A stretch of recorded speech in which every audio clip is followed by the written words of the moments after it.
हरियाणा की प्रगति नहीं हो रही, हमारी दुर्गति हो रही है। हमारी दुर्गति हो रही है, हरियाणा की प्रगति नहीं हो रही।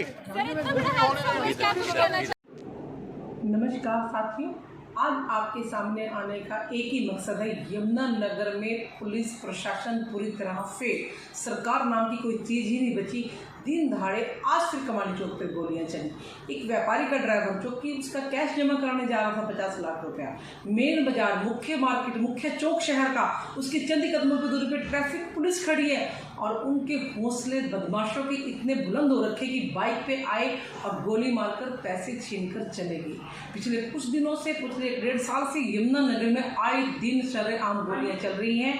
चाहे वो जेवरात की दुकान पे गोली चली और सरेआम ही जेवर लूट के भागे, कस्टमर को भी बंदूक दिखाई और आज तक उसका कोई हल नहीं है। ये बातें हम पिक्चरों में या कहीं यूपी के छत्तीसगढ़ में उधर सुनने को आता था, हरियाणा में ऐसा कभी नहीं सुनने को आया जो हाल यमुनानगर का हो गया है। उससे पहले एक नेता के पुत्र की हत्या कर दी गई, सरेआम पहले भी गोलियां चली, उसके बाद प्रशासन का कुछ भी रवैया सही नहीं हुआ। शहर के लोग अपने आप को अनसेफ महसूस कर रहे हैं।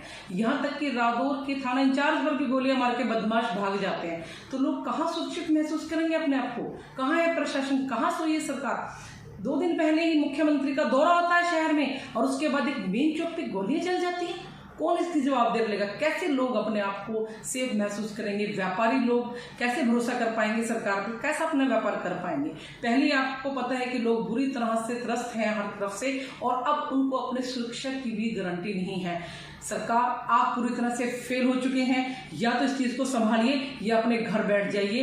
लोगों के दिलों में दहशत मत पैदा कीजिए। ये आपकी जिम्मेवारी है, लोगों को सुरक्षा देना, व्यापारियों को सुरक्षा देना। इस पर काम कीजिए। जय हिंद, वंदे मातरम।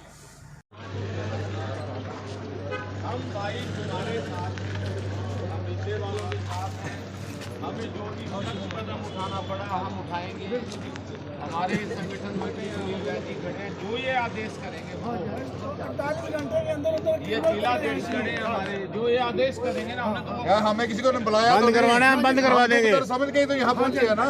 यदि आपको इंसाफ नहीं मिलता हम बंद करवा देंगे। किसी भी लेवल पे सारा व्यापार मंडल आपके साथ है, सारा शहर आपके साथ है, सारे गांव आपके साथ है, सारा जिला कोई आपके साथ है। गिला शिकवा ना करो, बेटा मारा है। हमारी कोई राजनीतिक पार्टी तो है नहीं कि हम किसी स्वार्थ से आपके पास आए हैं। हम तो निस्वार्थ आए हैं। ये हमारा भाई है, हमारा व्यापारी भाई है। आपको प्रशासन से हल नहीं मिलता, कोई न्याय नहीं मिलता, हम लोग बंद करवाने में पूरा आपका सहयोग देंगे। ये कोई आपकी पूरी मदद करने के लिए तैयार है। आप जो कहेंगे आपकी मदद करेंगे। खौफ ही नहीं है बिल्कुल भी, ना सरकार का खौफ, ना प्रशासन का खौफ, ना पुलिस का खौफ, कोई खौफ ही नहीं है हमको। आओ बेझिझक, उनके पास 100 टारगेट है, आओ फलाने बंदे को टारगेट कर रखा है, पैसा लूटो आराम से और लेके जाओ। हरियाणा की प्रगति नहीं हो रही, हमारी दुर्गति हो रही है। पकड़ नहीं पा रही पुलिस, हमारी दुर्गति हो रही है, हरियाणा की प्रगति नहीं हो रही। ये हादसा, ये तो बहुत दुखदायी और निंदनीय बात है। पुलिस प्रशासन के पास इतने हादसे हो गए, लेकिन उनके पास जो रिजल्ट के नाम पे सिर्फ 0 और आश्वासन, और हम कड़ी कार्रवाई कर रहे हैं, दबिश चल रही है, लेकिन कुछ भी रिजल्ट 0। अभी निरंकारी ज्वेलर के ऊपर भी कोई कार्रवाई नहीं, कार्रवाई के नाम पे कुछ नहीं है। कुछ भी इतनी ढीली सरकार, इतना ढीला प्रशासन हमने आज तक देखा नहीं। इनको हमारे नेबर स्टेट से भी सबक नहीं मिल रहा कि वहाँ कितनी जबरदस्त सख्ती है। वहाँ के जो मुजरिम है वो सरकार के आगे हाथ जोड़ के खड़े हैं कि हमें जेल में डाल दो, और यहाँ देखो वो लूटमार करके, डकैती मार के, हत्या करके भाग रहे हैं। हरियाणा में सारे आतंकवादी, सारे लुटेरे, बदमाश शरण ले चुके हैं। वहाँ भी बीजेपी की सरकार, यहाँ भी बीजेपी की सरकार, और हमारा प्रशासन, हमारी सरकार फेल है।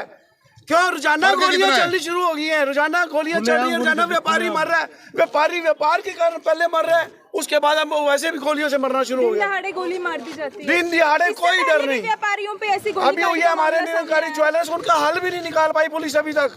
रोजाना जाते हैं एसपी के पास, डीसी के पास, की भी हमारा क्या, उसके बाद गुड़िया के पास प्लाईवुड वाले से लूट लिए पैसे, उनका आज तक कोई हल नहीं निकला। दोनों में सरकार देखो बीजेपी की है, और अंदर कितना है, कितना फर्क है। वहाँ के मुजरिम हाथ जोड़ते हैं, हमें जेलों में डाल दो, और यहाँ के मुजरिम मजे से लूट के पुलिस को अंगूठा दिखा के अपना चले जाते हैं। कल तक हरियाणा की प्रगति के बारे में बात हो रही थी, और ये देखो हरियाणा की दुर्गति हो रही है। कितनी दुर्गति हो रही है, एक परिवार की दुर्गति हो रही है। व्यापारियों की दुर्गति तो है ही गई। हरियाणा से क्राइम करके यूपी में भाग जाते हैं। तो कहीं भी भाग रहे हैं या हरियाणा के अंदर ही छुपे। अभी तो हरियाणा का इन्होंने ये बता रखा है कि हरियाणा को सील बंद एरिया में है, सील बंद एरिया में भी अभी उनको पकड़ा क्यों नहीं जा रहा? इससे पहले हुए गोलीकांड के बाद लाइसेंस की मांग की गई थी व्यापारी। लाइसेंस की मांग बार बार जाते हैं, वो फाइल रिजेक्ट कर देते हैं। उनके बोर्ड के ऊपर लिखा हो लाइसेंस के लिए मिलो ना। पार्थ गुप्ता जी के बोर्ड के ऊपर लिखा हो लाइसेंस के लिए मत मिलो। हमारी सिक्योरिटी नहीं कर पा रही है, हम अपनी सिक्योरिटी के लिए मांगते तब भी वो कुछ नहीं कर रहे हैं। आज इसका मतलब हमें मरने के लिए छोड़ना देना चाहते हैं। एक मिनट, महेंद्र कुमार मित्तल, जो बच्चा पूरा हुआ, जो बच्चा मारा गया, वो हमारा ही बच्चा है, किसी हमारे से गैर का नहीं है। और जितना भी नुकसान हुआ वो व्यापारी समाज का हुआ है। अगर सरकार अब भी नहीं चेतेगी, सरकार अब भी नहीं मानेगी, अगर अब भी नहीं पकड़े गए तो कल किसकी बारी है इसका हमें नहीं पता। हमने माननीय उपायुक्त महोदय को, व्यापारी समाज को लाइसेंस देने की भी बात की, लेकिन आज तक एक भी नहीं दिया गया। ये क्रिमिनल्स के पास कहाँ से आते हैं असला? व्यापारी को देने में इनको एतराज है, लेकिन क्रिमिनल्स का असला ये पकड़ ही नहीं पाते, वो कहाँ से लेके आ रहा है? इलीगल वेपन वो उनको आज तक नहीं पकड़ा गया। 3 महीने से उनकी कहते हैं मैगजीन गिरी है असले की, जो आँख चली गई और वो पैसे को मोहताज है। उसको कोई इमदाद नहीं सरकारी तौर से और प्रशासन की तौर से कोई भी उनको पकड़ने का कि भाई इंतजाम नहीं हुआ कि भाई क्रिमिनल्स को हमने कोई घेराबंदी की है या नहीं की है। आज हुए गोलीकांड हम भाई तुम्हारे साथ हैं, हम नीचे वालों के साथ हैं। हमें जो भी सख्त कदम उठाना पड़ा हम उठाएंगे। हमारे संगठन में भी सोनिया खड़े हैं, जो ये आदेश करेंगे वो 48 घंटे के अंदर ये जिलाधीश खड़े हैं हमारे, जो ये आदेश करेंगे ना हमने तो यार हमें किसी को ने बुलाया बंद करवाना है, हम बंद करवा देंगे। समझ के ही तो यहाँ पहुँचे है ना। यदि आपको इंसाफ नहीं मिलता हम बंद करवा देंगे। किसी भी लेवल पे सारा व्यापार मंडल आपके साथ है, सारा शहर आपके साथ है, सारे गांव आपके साथ है, सारा जिला कोई आपके साथ है। गिला शिकवा ना करो, बेटा हमारा है। हमारी कोई राजनीतिक पार्टी तो है नहीं कि हम किसी स्वार्थ से आपके पास आए हैं। हम तो निस्वार्थ आए हैं। ये हमारा भाई है, हमारा व्यापारी भाई है। आपको प्रशासन से हल नहीं मिलता, कोई न्याय नहीं मिलता, हम लोग बंद करवाने में पूरा आपका सहयोग देंगे।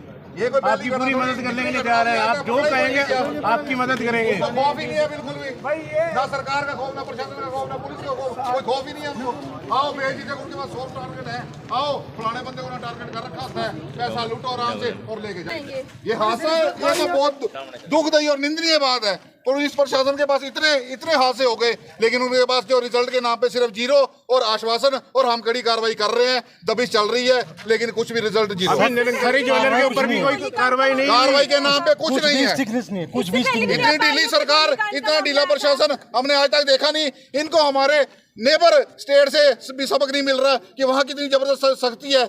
वहाँ के जो मुजरिम है वो सरकार के आगे हाथ जोड़ के खड़े हैं कि हमें जेल में डाल दो, और यहाँ देखो वो लूट मार करके, डकैती मार के, हत्या करके भाग रहे हैं। हरियाणा में सारे आतंकवादी, सारे लुटेरे, बदमाश शरण ले चुके हैं। वहाँ भी बीजेपी की सरकार, यहाँ भी बीजेपी की सरकार, और हमारा प्रशासन और हमारी सरकार फेल है।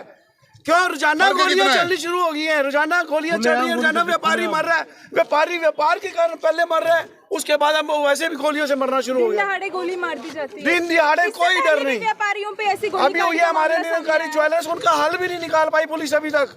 रोजाना जाते हैं एसपी के पास, डीसी के पास की भी हमारा क्या, उसके बाद बुढ़िया के पास प्लाईवुड वाले से लूट लिए पैसे, उनका आज तक कोई हल नहीं निकला। व्यापारी ने दोनों में सरकार देखो बीजेपी की है, और अंदर कितना है, कितना फर्क है। वहाँ के मुजरिम हाथ जोड़ते हैं हमें जेलों में डाल दो, और यहाँ के मुजरिम मजे से लूट के पुलिस को अंगूठा दिखा के अपना चले जाते हैं। कल तक हरियाणा की प्रगति के बारे में बात हो रही थी, और ये देखो हरियाणा की दुर्गति हो रही है।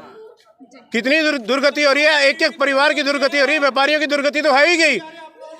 हरियाणा से क्राइम करके यूपी में भाग जाते हैं। तो कहीं भी भाग रहे हैं या हरियाणा के अंदर ही छुपे। अभी तो हरियाणा का इन्होंने ये बता रखा है कि हरियाणा को सीलबंद एरिया में है, सीलबंद एरिया में भी अभी उनको पकड़ा क्यों नहीं जा रहा? इससे पहले हुए गोलीकांड के बाद लाइसेंस की मांग की गई थी व्यापारी। लाइसेंस की मांग बार बार जाते हैं, वो फाइल रिजेक्ट कर देते हैं। उनके बोर्ड के ऊपर लिखा हो लाइसेंस के लिए मिलो ना।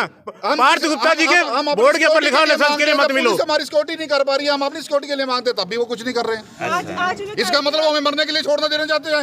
एक मिनट, महेंद्र कुमार मित्तल, जो बच्चा पूरा हुआ, जो बच्चा मारा गया, वो हमारा ही बच्चा है, किसी हमारे से गैर का नहीं है। और जितना भी नुकसान हुआ वो व्यापारी समाज का हुआ है।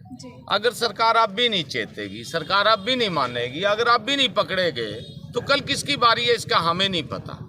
हमने माननीय उपायुक्त महोदय को, व्यापारी समाज को लाइसेंस देने की भी बात की, लेकिन आज तक एक भी नहीं दिया गया। ये क्रिमिनल्स के पास कहाँ से आते हैं असला? जी। व्यापारी को देने में इनको एतराज है, लेकिन क्रिमिनल्स का असला ये पकड़ ही नहीं पाते वो कहाँ से लेके आ रहा है। इलीगल वेपन इलीगल वेपन वो उनको आज तक नहीं पकड़ा गया। 3 महीने से उनकी क्या कहते हैं मैगजीन गिरी है असले की, जो आँख चली गई और वो पैसे को मोहताज है। उसको कोई इमदाद नहीं सरकारी तौर से और प्रशासन की तौर से कोई भी उनको पकड़ने का कि भाई इंतजाम नहीं हुआ कि भाई क्रिमिनल्स को हमने कोई घेराबंदी की है या नहीं की है। आज हमें गोली